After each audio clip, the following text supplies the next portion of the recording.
What is going on, everybody? It's back for NXT review for last night's show for 2018. NXT had a little bit of it was more of a down episode compared to what we're going to speak with the champion versus champion match, which is what, of course, everybody is looking forward to. But we did have Tommaso Ciampa make his return to Full Sales for the first time since he won the battle against Johnny Gargano at NXT TakeOver Brooklyn 4. So, not too much to really talk about in this episode. We did have a real women's main event with Cross and Bianca Belair taking a shot at what happened the night before with Nikki Bella, not Nikki, but Brie Bella and Maryse, which was just a big cluster of a main event, if you want to even call that, even though it wasn't really much of a match.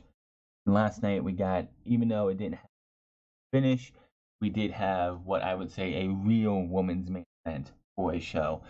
The show started off with Tommaso Ciampa. He was walking into the arena with the NXT Championship, looking pissed as can be. He asked, why are you here? It's been a while since we've seen you, and he would not answer the interviewer at all.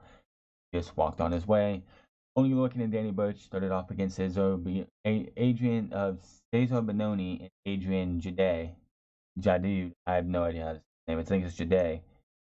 Burch with a nasty headbutt. Burch drop kick off the top rope. Lorcan tags in. Lorcan and Burch had control at the beginning of the match. Double suplex by Lorcan and Burch.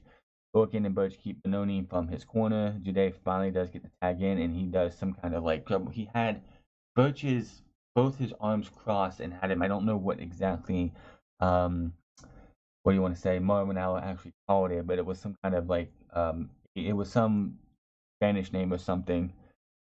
But then he tosses Burch into the corner, and he and Bononi with the advantage now. Jade with the hammerlock on Burch, but Burch gets out of that.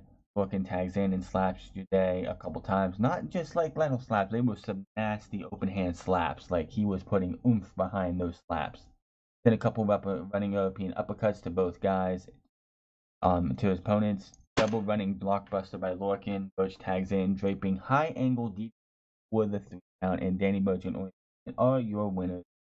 But to take away from this, it looks like other than Danny Burch and Orton Lorcan, which is nice to see them back, it does look like we have another tag team, maybe a group of Brazilian tag team guys who, in the coming months, maybe not now, they are going to be jobbers to the stars right now, but when like Undisputed Era or War Raiders, whoever is off and away, they might go from being jobbers to being a force in the tag team division, which is never a bad thing at all.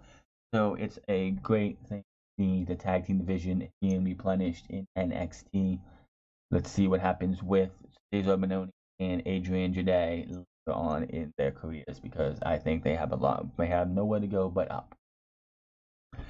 Then we had the NXT champion Tommaso Ciampa make his way to the ring with music, which it's gonna take a while to grow on me, but the music was okay, I guess. Not something I would actually have given Tommaso Ciampa, since he had like the perfect music for him, which was a crowd full at Full Sail or wherever he went, full of boos. So it's definitely going to be something that's going to take a while to grow on me, but it is that he does have new music. I will say when he gets to the ring and in the middle of the ring, they put a spotlight on him with the title in his hand, so that's a nice little touch to Tommaso Ciampa. He does talk to the title immediately after the music stops for a minute. We don't know what he says, but you get a huge "you suck" chant from the crowd. It does say that music is a personal message from the champ to each and every one of you. It's my polite way of saying shut up. For the last month, I've heard the whispers. I know who took out Alistair Black. He says in this little childish voice, I know who took out Alistair Black. I know who took out Alistair Black. It was Ciampa. It was Ciampa. I can't do it justice. It's just so funny when he said it. And he says, you base this on what? Your imagination? Well, I don't play make-believe. I live in the real world. I base my life on facts. Think about it. When I want to attack someone, I do it on the biggest stage possible so you can worship your master at work. Love promo skills. Like, Tommaso Ciampa is just a master behind the mic.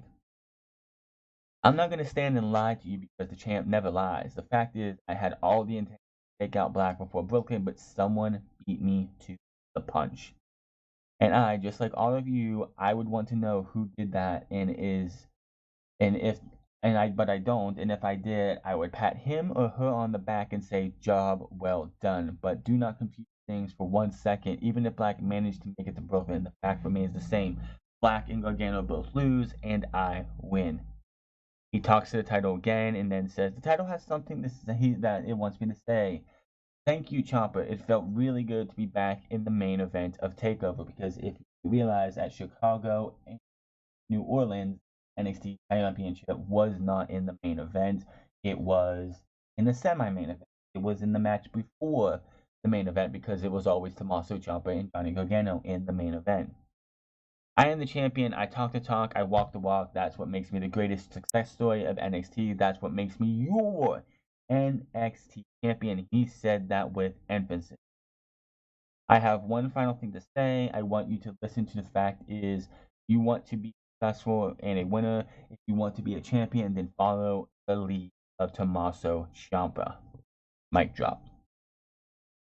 He's leaving the arena. He walks around, and if you remember when it was the Velveteen versus Johnny Gargano from, I believe it was last week, there was a kid holding up a sign in a red shirt and a ball cap that like not Tommaso Ciampa, but Johnny Gargano walked over and got back to who he was for a second.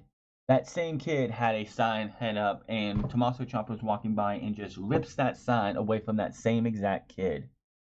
So, and just walks off. It said Ciampa is something on it, but it didn't really read the sign. So Ciampa just pinches dick that we know he can be. So that was a nice little touch for NXT to have that same kid there and to have Tommaso Ciampa just take away that sign from him. Then we had Shayna Baszler versus Violet Payne, and this was you want to hide your kids away from something. This was definitely one of those moments because there was a Baszler's gonna kill you chant from the crowd, and Shayna Baszler totally destroyed this woman. She if the woman Violet Payne is even able to use her arm for a month after this match, I will be shocked because Shayna Baszler went in there and absolutely, utterly destroyed this poor soul. I don't know. Whatever you're being paid, whatever she's being paid by NXT to come in and wrestle and be a victim to Shayna Baszler, I'm sorry, but it's not enough because she had her arm turned and twisted left, right, and center, and of course stomped on as well, putting the chair through the clutch, and taps out. And then Shayna Baszler gets back, comes back and does it two more times to her, with no saving from Kairi Sane, which I know why later on why Kairi Sane come out and help her stop Shayna Baszler because one, she was in a dress, and two, was being interviewed by William Eagle at the time. But Baszler was in a foul mood, a foul mood. Then we see Heavy Machinery from earlier in the night, and we see them talking about who they're outside. They're in the little iPhone camera, and Tommaso Ciampa comes up because they fingered him as being culprit. When he's like, when you mention the champ's name, you talk with respect. Tucker Knight's like, I got this. Dozovich is like, I got this, Tucker. And says, if you want some, come get some. Regal comes in, wants Ciampa in his office, which we do not see their interaction. And it looks like we're going to get Ciampa and Dozovich in the near future. It has not been said yet, but it would not surprise me. Not next week, but the week after, that we get Tommaso Ciampa versus Otis Dozovich, just because Tommaso Ciampa has to teach Dozovich a lesson. Then you have the Undisputed Era in the whole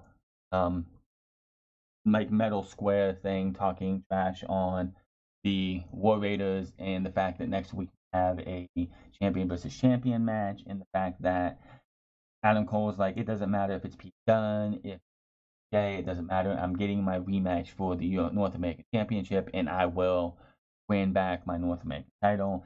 War Raiders, Dunne, and Ricochet, it doesn't matter because they are not on a freaking level. That is undisputed. I'm telling you right now, Bobby Fish hopefully is healthy enough to come back by War Games, which is in 2 months, and it is going to be the Undisputed Era, all 4 members, War Raiders, Ricochet, and Pete Dunne in a War Games match. That'll be great. Booking it. Lars Sullivan versus Roman Mendoza. This one, it was pretty much a squash match, even though Roman Mendoza did get a little bit of offense in until he got caught with a power slam freak accident, 1, 2, 3, and that was that. Then with the champion versus champion match happening next week, we did hear from both Pete Dunne and Ricochet. Pete Dunne blames Ricochet for what had happened 2 weeks ago. Said, well, it probably is my fault too because I got in the Undisputed Era and Ricochet's business. He's only been a champion for 5 minutes. I'm the longest reigning champion in WWE now because Brock Lesnar did Roman Reigns. And so definitely, like, he's got a gold. I'm looking forward to taking that gold from him, and I'm going to have to figure out how to have 2 titles on my mantle after that. Then, of course, we hear from Ricochet, who says, by and large, says, well, it doesn't matter how long you are. By the end of next week, I will be the one and only dual champion in NXT. Then we get a promo for the Forgotten Sons, which I think they should have probably had this promo before they made the debut, but hey, afterwards works too, I guess. So just talking about their past lives and the fact that I know Gunner is former Army guy. I don't know about Steve Cutler and Wesley Blake. I think both of them are too, and how they were forgotten before, but they will never be forgotten again. So it's going to be interesting what happens with the Forgotten Sons as we go on. Just a little bit more character development, and things will be working well for the Forgotten Sons, and they could be a formidable team in the tag team division. And quite honestly, with the fact that the Undisputed Era are so over, Undisputed Era don't lose the titles to the War Raiders, which they probably will. I could see the Forgotten Sons maybe eventually getting a feud with the Undisputed Era. Then, for some reason, we get a heated exchange between Dakota Kai, Lacey Evans, Deonna Purrazzo, and Aaliyah, leading to a match next week. So, other than the champions versus champion match we're getting next week, we will have Dakota Kai and Deonna Purrazzo versus Evans and Aaliyah. Then we get the reason why Kairi Sane did not come out to stop Shayna Baszler. She was in the office of William Regal, finishing up her interview for the attack on Aleister Black. I'm pretty sure we'll have that all figured out, not this next week, but the week after. Kairi Sane was getting done, and Ono comes in, and but Regal says, "I don't need to see you now because Kairi Sane had given you an alibi." But Regal says, "When you came back to the table, you were a little perturbed, a little." And Cassius Ohno just seems offended by that. And he's going off on how he has been pushed to the side since being back in NXT, and that when your new shiny toy comes, make sure I know because I'll take care of him.